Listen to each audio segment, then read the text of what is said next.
പിന്നെ പറയാം എന്നാണ് പറയുന്നത്. സൗഹൃദ സംഭാഷണം, വി.ഡി. സതീശനെ ആക്രമിച്ചവരോട് സൗഹൃദ സംഭാഷണത്തിനെത്തിയിരിക്കുന്നു കൊടിക്കുന്നിൽ സുരേഷ്. ശ്രീ സേനാപതി വേണു, ആരുടെ ദൂതുമായായിരിക്കും വന്നത്?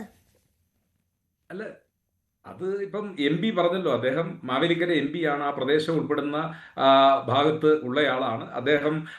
NSSന്റെ ഓരോ യോഗങ്ങൾ നടക്കുമ്പോൾ, മന്നം അനുസ്മരണ യോഗമൊക്കെ നടക്കുമ്പോൾ ആ വേദിയിൽ ഇവർക്കാർക്കും പ്രവേശനമില്ല. അതിൻ്റെ മുൻനിരയിൽ ഇരിക്കുന്ന ആളുകളാണ്. ഇവരെയൊക്കെ നിരന്തരമായിട്ട് നമ്മൾ കാണുന്നവരാണ്. അവരവിടെ സന്ദർശനം നടത്തുന്നതാണ്. ഇവിടെ രേണു പറഞ്ഞതിൽ വസ്തുതാപരമായ ഒരു പിശകുണ്ട്. എങ്ങനെ ഒരുപാട് ആളുകൾ ചേർന്ന് വളഞ്ഞിട്ടൊന്നും ആക്രമിക്കുന്നില്ല. ഒന്നോ രണ്ടോ ആളുകൾ അഭിപ്രായം പറയുന്നു. അതിനപ്പുറത്തേക്ക് അവിടെ നിന്ന് പോലും വേറൊരാളും ഒരു അഭിപ്രായവും പറയുന്നില്ല.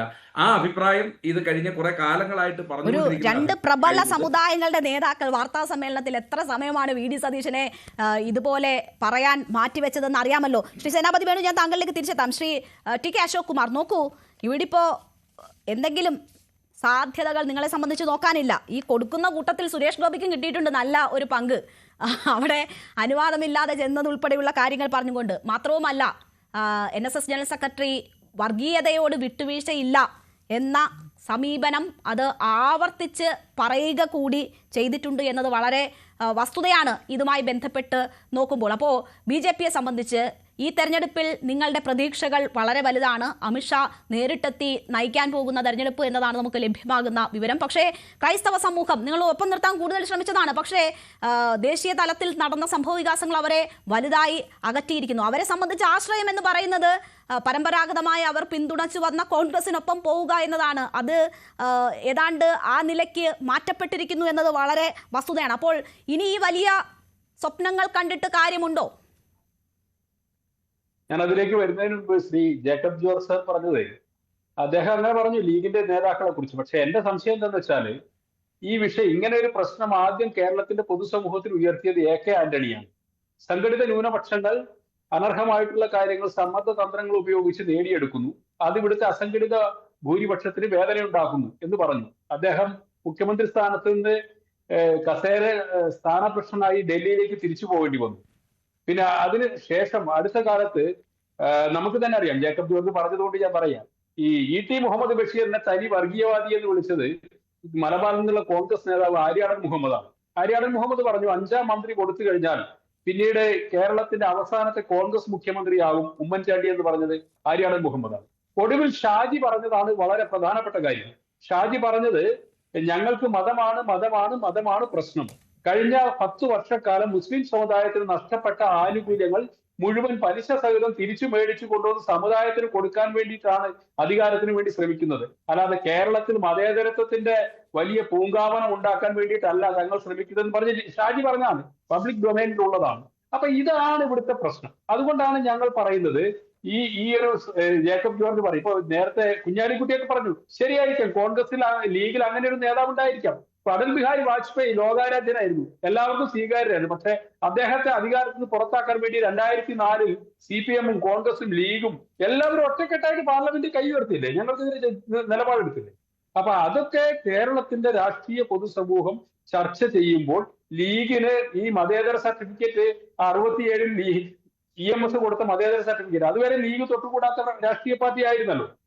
ലീഗിനെ കൊണ്ടുവന്നത് ഇടതുപക്ഷമാണ്. പക്ഷെ അതിനുശേഷം കൊടുത്തിട്ടുള്ള ഈ സർട്ടിഫിക്കറ്റ് ഇപ്പോൾ ജമാഅത്ത് ഇസ്ലാമിക്കും കൂടെ കൊടുത്തിട്ട് എല്ലാ പൊളിറ്റിക്കൽ ഇസ്ലാമിനെയും എല്ലാവരും ഒറ്റക്കെട്ടായിട്ട് കൊണ്ടുവരുമ്പോൾ അപ്പുറത്ത് അസംഘടിത ഭൂരിപക്ഷത്തിലെ 2 പ്രബല സമുദായങ്ങൾ പരസ്പരം കൈകോർത്ത് നിൽക്കുന്നതിൽ എന്താണ് തെറ്റ്?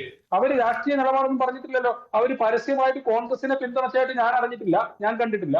BJPയെ പിന്തുണച്ചായിട്ടും അറിഞ്ഞിട്ടില്ല, LDFനെ പിന്തുണച്ചതായിട്ടും പറയുന്നില്ല.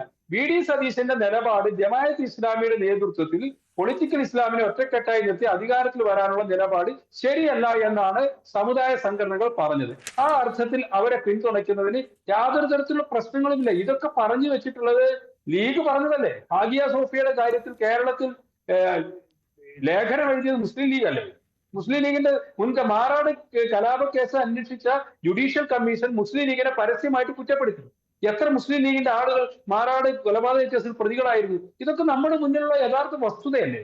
ഞങ്ങൾ വസ്തുത വെച്ച് സംസാരിക്കുമ്പോൾ മുസ്ലിം ലീഗിനെ പറഞ്ഞാൽ അത് മുസ്ലിം ലീഗ് സ്വാഭാവികമായിട്ടും ജേക്കബ് ജോർജിന് അതിന് മറുപടി പറയാണ്ടായിരിക്കും. ഞാൻ ഇവിടെ NSS ജനറൽ സെക്രട്ടറി ചോദിച്ചതാണ്, എന്താണ് BJP ശബരിമലയ്ക്ക് വേണ്ടി എന്താണ് ചെയ്തതെന്ന് ചോദിച്ചതാണ്. എന്താണ് ചെയ്തതെന്ന് BJP? ഞാൻ പറയാം ഒരു സെക്കൻഡ്, ഞങ്ങളുടെ കാര്യം പറയാം. ഞങ്ങളുടെ ഈ ഇലക്ഷനിലെ സ്ട്രാറ്റജി, അതായത് മദ്യത്തിൽ നിന്ന് കിട്ടുന്ന 250% നികുതിയും ലോട്ടറി വിറ്റ് കിട്ടുന്ന വരുമാനവും പെട്രോളിയം ഉൽപ്പന്നങ്ങൾക്ക് ഏർപ്പെടുത്തിയിട്ടുള്ള അധിക നികുതിയും പോലീസ് ജനങ്ങളെ കൈ കാണിച്ച് പിരിക്കുന്ന പണവും കൊണ്ട് കേരളത്തിന് ഇനി അധിക കാലം മുന്നോട്ട് പോകാൻ പറ്റില്ല. കേരളത്തിന് മുന്നോട്ട് പോകണമെങ്കിൽ വികസിത കേരളം സാധ്യമാകണം. നിങ്ങൾ കേരളത്തിൽ നിന്ന് ബാംഗ്ലൂരിലേക്ക് പോകുന്ന ട്രെയിൻ നോക്കൂ. അങ്ങോട്ട് പോകുന്നത് ഇങ്ങോട്ട് പോകുന്നത് മുഴുവൻ മലയാളികളാണ്. ഒരു കന്നഡക്കാരനും ഒരു തമിഴനും എന്തായാലും നമ്മളുടെ വികസന കാഴ്ചപ്പാടല്ലല്ലോ നമ്മളുടെ ഇന്നത്തെ ചർച്ച. നമ്മളുടെ ഫോക്കസ് ഇന്നതല്ലല്ലോ ശ്രീ TK അശോക് കുമാർ. എന്തായാലും ഉള്ള തൊഴിൽ ദിനങ്ങൾ കൂടി നഷ്ടപ്പെടുന്നു ഏറ്റവും താഴെ തട്ടിലുള്ളവർക്ക് എന്ന ഒരു സാഹചര്യം കൂടി ഇപ്പോൾ ഉണ്ട്. BJP ഏതൊക്കെ തരത്തിലാണ് സാമ്പത്തികമായി വരിഞ്ഞു മുറിക്കുന്നതെന്ന് അറിയാം. ഈ തൊഴിലുറപ്പ് തൊഴിലാളികൾക്ക് പോലും അവരുടെ തൊഴിൽ നഷ്ടപ്പെടുമോ എന്ന ആശങ്കയാണ്. ശ്രീ ജേക്കബ് ജോർജ്, താങ്കൾക്ക് പറയാനുള്ള മറുപടികൾ. അശോക് കുമാർ ഞാനിവിടെ ഒന്ന് പറയട്ടെ. കേരളത്തിൽ അങ്ങനെ എഴുതിത്തള്ളിയൊന്നും വേണ്ട. കേരളം ഇന്നും ഇന്ത്യ മഹാരാജ്യത്തിലെ 1ാം നമ്പർ സ്റ്റേറ്റ് ആണ് വിദ്യാഭ്യാസം മുതൽ അങ്ങോട്ട് പല കാര്യങ്ങളിലും. ഇവിടെ എത്ര ലക്ഷം അന്യദേശ തൊഴിലാളികൾ നമ്മളുടെ അതിഥികളായിട്ടുള്ള പണി കൊടുക്കണമെന്നറിയാമോ? അവരുടെ കൂലി എത്രയാണെന്നറിയാം? ഒരു ദിവസം 1000-1200 രൂപ. നമ്മുടെ വിഷയമല്ല. 1200, 1300 രൂപ. നമ്മുടെ അതിഥി തൊഴിലാളികളാണ്. എവിടെ? നോർത്ത് ഇന്ത്യയിൽ നിന്ന് വരുന്നവരാണ്. അവരെ സുഭിക്ഷമായിട്ട് കഴിയുകയാണ്. കേരളത്തെ അങ്ങനെ എഴുതിത്തള്ളണ്ട. നിങ്ങൾ എന്തുമാത്രം നമ്മളെ സഹായിക്കുന്നുണ്ടെന്ന്, BJP എന്തുമാത്രം സഹായിക്കുന്നുണ്ടെന്ന്, BJP ഗവൺമെന്റ് എന്തുമാത്രം സഹായിക്കുന്നുണ്ട് എന്നുകൂടി ഒരു ഗവേഷണം നടത്തേണ്ടതാണ്. ഇവിടെ ഞാൻ പറയുന്നത്, 2 സമുദായങ്ങൾ ഒന്നിക്കുന്നത് ആ സമുദായങ്ങൾക്ക് നന്നാണ്, നല്ലത് തന്നെയാണ്. നല്ലത് വരട്ടെ. എനിക്ക് NSSമായിട്ടൊക്കെ നല്ല ബന്ധമുണ്ട്. SNDP യോഗവുമായിട്ട് നല്ല ബന്ധമുണ്ട്. ഞാൻ നല്ലതുപോലെ വായിച്ചിട്ടുണ്ട്, അത്യാവശ്യം വായിച്ചിട്ടുണ്ട്. എനിക്ക് തന്ന പുസ്തകങ്ങൾ പഴയ നാരായണക്കുറുപ്പിയായിട്ടും തന്നിട്ടുണ്ട് എനിക്ക് പുസ്തകങ്ങൾ മന്നത്തിനെ കുറിച്ച്. അല്ലാതെ തന്നെ എനിക്ക് പുസ്തകങ്ങളുണ്ട്. മന്നവും ആർസങ്കറും തമ്മിലുള്ള ബന്ധം നേരത്തെ സേനാപതി വേണു പറഞ്ഞതുപോലെയുള്ള ബന്ധങ്ങൾ അന്ന് പരാജയപ്പെട്ട നിയമസഭാ തെരഞ്ഞെടുപ്പിലേക്ക് പരാജയപ്പെട്ട ആർ ശങ്കർ ജയിക്കാനൊരു സീറ്റ് തേടി കണ്ണൂർക്ക് പോകേണ്ടി വന്നു എന്നതും കേരളത്തിൻ്റെ ചരിത്രമാണ്. നായർ വോട്ട് പേടിച്ചിട്ട്. അപ്പം അത്രയ്ക്ക് ഒരു ചരിത്രം കൂടി ഉണ്ട് ഇവിടെ. ആ ഒരു ചരിത്രം വീണ്ടും ആവർത്തിക്കാതിരിക്കട്ടെ.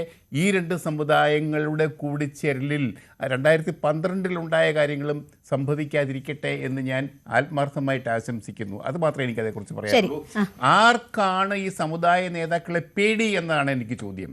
നേരത്തെ രേണു ചോദിച്ചില്ലേ കോൺഗ്രസ് നേതാക്കളോട്, സേനാപതി വേണുവിടെ, അതൊരു ചോദ്യം തന്നെയാണ്. രേണു എനിക്ക് തോന്നുന്നു കോൺഗ്രസ്സുകാരുടെ ഹൃദയത്തിലേക്കാണ് കുത്തിയിറക്കിയത് ആ ചോദ്യം. ആ ഗംഭീര ചോദ്യമാണ്. വേണു മിണ്ടിയില്ലല്ലോ അതേക്കുറിച്ച്. വേണുവിന് പറയാൻ പറ്റത്തില്ല. കാരണം രമേശ് ചെന്നിത്തല ചില അവരെക്കുറിച്ചൊക്കെ പറയുന്നുണ്ട് ഈ നേതാക്കന്മാരെ. അതും കൂടി ഓർക്കണം. ഞാൻ ആരുടെയും പേരൊന്നും കൂടുതലൊന്നും പറയുന്നില്ല. പക്ഷേ ആ പേര് പറയുന്നതിനകത്തും വെള്ളാപ്പള്ളിക്കൊരു ദുരുദ്ദേശം ഉണ്ട്, ഒരു ദുഷ്ടലാക്കുണ്ട്. അതാണ് സേനാപതി വേണു. പക്ഷേ സമുദായ നേതാക്കൾ രാഷ്ട്രീയത്തിലിറങ്ങി കളിക്കാൻ നോക്കിയാൽ കേരളത്തിലെ ജനതയെ കിട്ടുമോ? SNDP യോഗത്തിൽപ്പെട്ട എത്ര പേർ വെള്ളാപ്പള്ളിയുടെ വാക്ക് കേട്ടിട്ട് വോട്ട് ചെയ്യും? സുകുമാരൻ നായർ ചേട്ടന്റെ വാക്ക് കേട്ടിട്ട് എത്ര നായന്മാർ കേരളത്തിൽ വോട്ട് ചെയ്യും? ഭൂരിപക്ഷ സമുദായത്തെ ആ രീതിയിൽ സ്വാധീനിക്കാൻ കഴിയുമോ എന്നൊരു സംശയമുണ്ട്. അപ്പോൾ തന്നെ കേരളം രൂപപ്പെട്ടപ്പോൾ മുതലുള്ള സാമുദായിക ഇടപെടലുകൾ എങ്ങനെയൊക്കെ നടക്കുന്നു എന്നത് നമുക്ക് മുന്നിലുണ്ട്. അതിലൊന്നും ഒരു മാറ്റവും വരുന്നില്ല എന്നതാണ് നമ്മൾ ഇപ്പോൾ കാണുന്നത്. ശ്രീ നിസാം സെയ്ദ്, സ്വാഭാവികമായും ഈ സാമുദായിക നേതൃത്വങ്ങൾ രാഷ്ട്രീയത്തിൽ ഇടപെടുന്നത് ശരിയാണോ? ഏതെങ്കിലും തരത്തിൽ ആ രീതിയിലൊക്കെയുള്ള ശ്രമങ്ങൾ നടത്തുന്നത് ശരിയാണോ എന്നൊരു ചോദ്യം ഉണ്ടാകും. അത് ചോദിക്കുമ്പോൾ മറിച്ചൊരു ചോദ്യം ഉണ്ടാകും.